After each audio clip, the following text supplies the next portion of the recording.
Susar, herkes susar, her yer kural. Yıkın duvarları, uğra, yanıma uğra. Bir yazı tura, bükelim tüm kolları.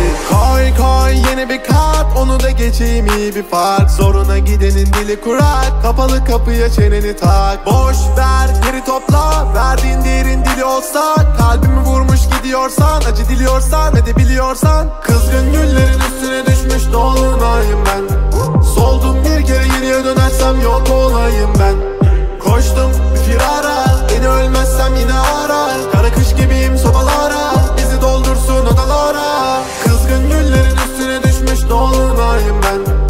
Soldum bir kere geriye dönersem yok olayım ben. Koştum bir firara, beni ölmezsem yine ara. Kara kış gibiyim sobalara, bizi doldursun odalara.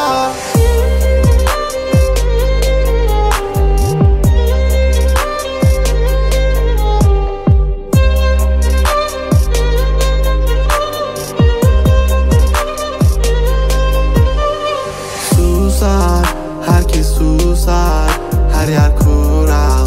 Yıkın duvarları, uğra, yanıma uğra.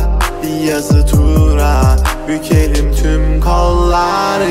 Normale döneceğim, hayatım versin istediğimi.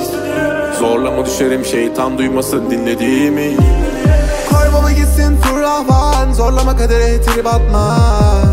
Trip atma, trip atma. Normale döneceğim, hayatım versin istediğimi. Zorlama düşerim, şeytan duymasın dinlediğimi.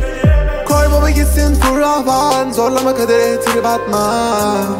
Trip atma, trip atma. Kızgın güllerin